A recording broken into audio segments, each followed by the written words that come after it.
Hi hello എല്ലാവർക്കും പുതിയൊരു വ്ളോഗിലേക്ക് സ്വാഗതം. എന്തൊക്കെയുണ്ട് എല്ലാവരുടെയും വിശേഷങ്ങൾ? എല്ലാവർക്കും സുഖം തന്നെയല്ലേ?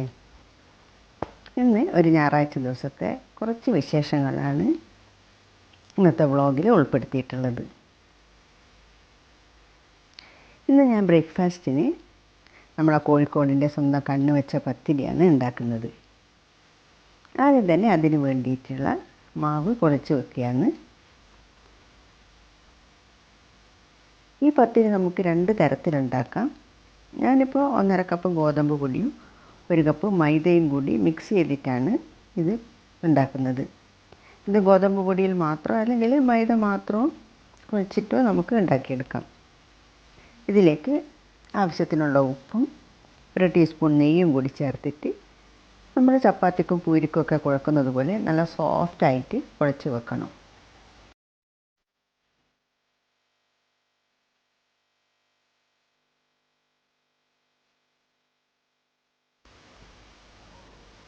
ഞാനിതിപ്പോൾ കുഴച്ചെടുത്തിട്ടുണ്ട്. ഇനി ഇത് കുറച്ച് സമയം അടച്ച് വെക്കാം. ഇത് നമുക്ക് ഡീപ്പ് ഫ്രൈയും ചെയ്യാം, ചപ്പാത്തിയൊക്കെ ചുടുന്നത് പോലെയും ചുട്ടെടുക്കാം. ഞാനിത് ഡീപ്പ് ഫ്രൈ ആണ് ചെയ്യുന്നത്. ഇത് കുറച്ച് സമയം റെസ്റ്റ് ചെയ്യാൻ വെച്ചിട്ട് ഞാൻ മുട്ടക്കറി ഉണ്ടാക്കി വെച്ചിട്ടുണ്ട്. ഇനി ഇത് പരത്തിയിട്ട് ചുട്ടെടുക്കണം. കുഴച്ച് വെച്ച മാവ് ചപ്പാത്തിക്ക് എടുക്കുന്ന വലുപ്പത്തിൽ ഓരോ ഉരുളയാക്കി എടുത്തിട്ട് കുറച്ച് പൊടിയിട്ടിട്ട് ഒന്ന് പരത്തിയിട്ട്, കുറച്ച് കനത്തിൽ വേണം ഇത് പരത്താൻ. ഇതിൻ്റെ മുകളിൽ കുറച്ച് ഓയിൽ തടവിയിട്ട് ഇതുപോലെ ഫോൾഡ് ചെയ്തിട്ട് മാറ്റി വെക്കാം. ഓരോ ലെയറായിട്ട് കിട്ടാൻ വേണ്ടിയിട്ടാണ് ഇതിൽ ഞാനിങ്ങനെ ഓയിൽ പുരട്ടുന്നത്. ഇത് ഒന്നുകൂടി പരത്തിയിട്ട് ചൂടായ എണ്ണയിലിട്ടിട്ട് ഫ്രൈ ചെയ്തെടുക്കാം.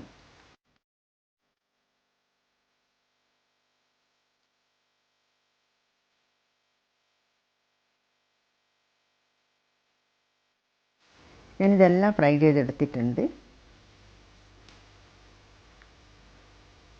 ഇനി ഞങ്ങൾ ബ്രേക്ക്ഫാസ്റ്റ് കഴിക്കുകയാണ്. ബ്രേക്ക്ഫാസ്റ്റിന് ശേഷം ഞാൻ കുറച്ച് ക്ലീനിങ് ഒക്കെ ചെയ്യാണ്. ജസ്റ്റ് ഒന്ന് ക്ലീൻ ചെയ്യുന്നതാണ്, ഡീപ്പ് ക്ലീനിങ് ഒന്നുമില്ല. പൊടിയൊക്കെ തട്ടിയിട്ട് റൂമൊക്കെ ഒന്ന് ക്ലീനാക്കി വെക്കുകയാണ്.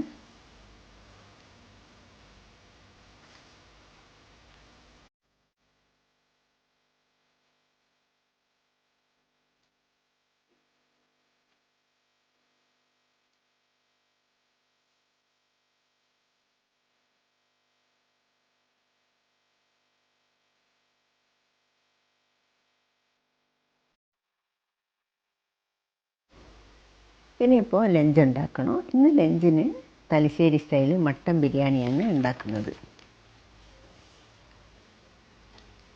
അതിന് വേണ്ടിയിട്ടുള്ള മട്ടൻ കഴുകി വൃത്തിയാക്കിയിട്ട് ഒരു പാത്രത്തിലിട്ട് വെച്ചിട്ടുണ്ട്. ഞാൻ കുറച്ച് വലിയ പാത്രത്തിലാണ് ഈ മട്ടൻ വേവിക്കുന്നത്.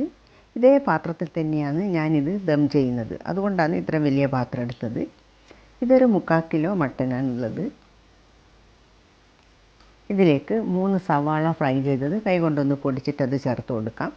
2 തക്കാളി കട്ട് ചെയ്തതും കുറച്ച് മല്ലിയിലയും കുറച്ച് പുതിനയും, പിന്നെ ഒരു വലിയ പീസ് ഇഞ്ചിയും 10-15 വെളുത്തുള്ളിയും 10-12 പച്ചമുളകും കൂടി ചതച്ചതും, 1/2 ടീസ്പൂൺ മഞ്ഞൾപ്പൊടിയും 1 ടീസ്പൂൺ ഗരം മസാലയും കുരുമുളക് പൊടിയും, ഒരു പകുതി ചെറുനാരങ്ങ ഇളനീരും, 1/4 കപ്പ് തൈരും, ആവശ്യത്തിനുള്ള ഉപ്പും 1 ടീസ്പൂൺ നെയ്യും കൂടി ചേർത്തിട്ട് ഇതെല്ലാം കൂടി കൈകൊണ്ട് നന്നായിട്ട് മിക്സ് ചെയ്തിട്ട് കുറച്ച് സമയം അടച്ച് വെക്കാം.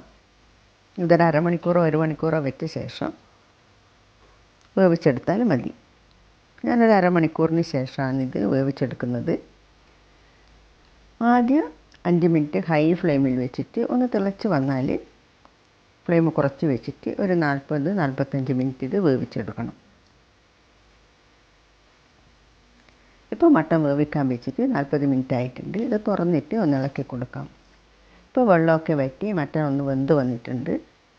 ഇനി ഇതിലേക്ക് 1/2 കപ്പ് നല്ല കട്ടിയുള്ള തേങ്ങാപ്പാൽ കൂടി ഒഴിച്ചിട്ട് നന്നായിട്ടൊന്ന് മിക്സ് ചെയ്തിട്ട് ഇതൊന്ന് തിളപ്പിച്ചിട്ട് വറ്റിച്ചെടുക്കണം. അത് വറ്റി വരുമ്പോഴേക്കും ഞാൻ ചോറുണ്ടാക്കാൻ വേണ്ടിയിട്ട് ഒരു പാത്രം അടുപ്പിൽ വെച്ചിട്ട് 3 ടേബിൾ സ്പൂൺ നെയ്യ് ഒഴിച്ച് കൊടുത്തിട്ട് പട്ട, ഏലക്ക, ഗ്രാമ്പു, കുറച്ച് പെരുംജീരകം ഇതെല്ലാം ഇട്ട് കൊടുത്തിട്ട്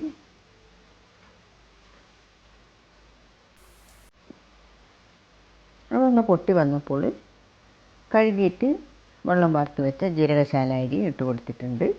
ഇതൊരു 5 മിനിറ്റ് ഹൈ ഫ്ലെയിമിലിട്ടിട്ടൊന്ന് ഫ്രൈ ചെയ്തിട്ട് എടുക്കാം.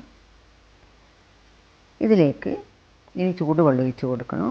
1 കപ്പ് അരിക്ക് 1.5 കപ്പ് ചൂടുവെള്ളം എന്ന കണക്കിലാണ് ഞാനിതിലേക്ക് വെള്ളം ഒഴിച്ച് കൊടുക്കുന്നത്. ചൂടുവെള്ളം ഒഴിച്ചിട്ട് ആവശ്യത്തിനുള്ള ഉപ്പും ഒരു പകുതി ചെറുനാരങ്ങയുടെ നീരും കൂടി ചേർത്തിട്ട് ഇതൊന്ന് തിളച്ച് വന്നാൽ ലോ ഫ്ലെയിമിലാക്കിയിട്ട് അടച്ച് വെച്ചിട്ട് വേവിച്ചെടുക്കാം. ഒരു 10 മിനിറ്റിനുള്ളിൽ തന്നെ വെള്ളമൊക്കെ വറ്റിയിട്ട് ചോറ് വെന്ത് കിട്ടും. 10 മിനിറ്റ് ആയാലൊന്ന് തുറന്നിട്ട് ഇളക്കി കൊടുക്കാം.